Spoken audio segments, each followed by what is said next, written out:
Confession. My bully suddenly started acting like my personal assistant, and I have no idea what to do. Part 1. Me. 20 male. Him.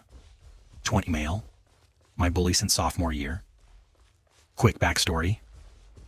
I'm the kind of person who can spend an entire lunch break staring at a laptop and forget food exists. I keep my head down, get decent grades, and avoid drama whenever possible. Then there's Ethan. Ethan is the exact opposite. Loud, popular, student council vice president, captain of the basketball team, somehow friends with everyone. And for reasons I never understood, he spent the last 3 years making me the punchline of his jokes. Nothing extreme enough to get reported. Just constant little things. He'd imitate the way I spoke. He'd loudly ask if I was writing another manifesto whenever he saw me carrying a notebook. One time he borrowed my pen, snapped it in half by accident, then handed it back and said, "My bad.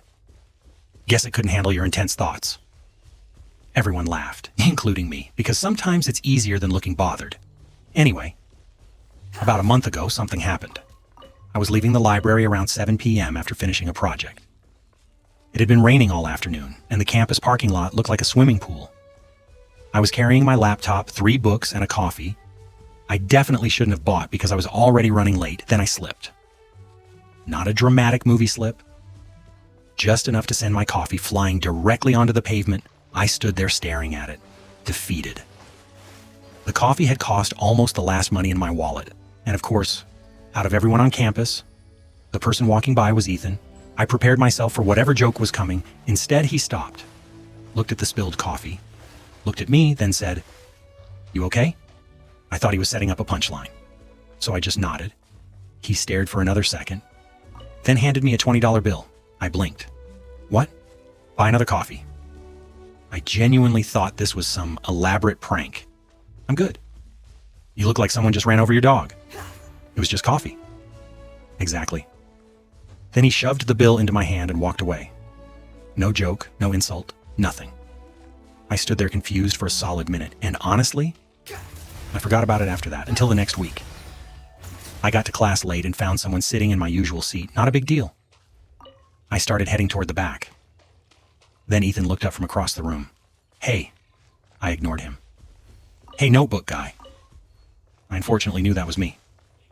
"What?" He pointed to the empty chair beside him. "Sit here."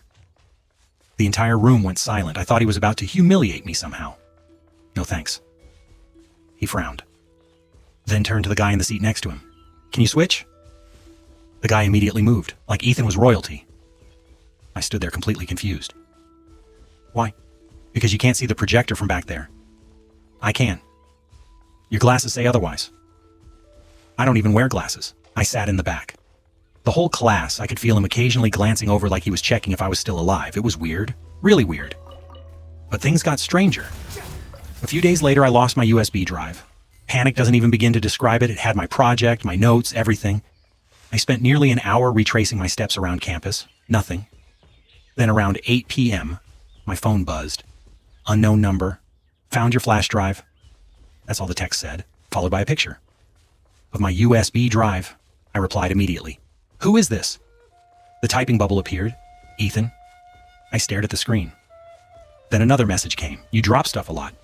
Meet me outside the gym." When I got there, he handed it over. I checked it instantly. Everything was still there. "Thanks," I said. He shrugged.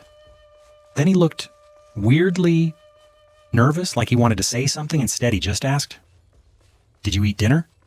I laughed. Because what kind of question was that? Apparently the wrong kind, because he frowned. That's a no. "It's not your business." "You're right." Then he handed me a paper bag. I looked inside. Sandwich, chips, bottle of water. "What is this?" "Dinner." I thought he was joking. He wasn't. "Ethan." "What? Why are you doing this?" For the first time in the entire time I'd known him, he looked genuinely caught off guard, like he hadn't expected me to ask. Then he rubbed the back of his neck and said, "I don't know," and walked away. I wish the story ended there, because at least then I'd only be confused. But 3 days later, I found out Ethan had apparently been doing things for me behind my back, and that's when things got seriously strange. Part 2?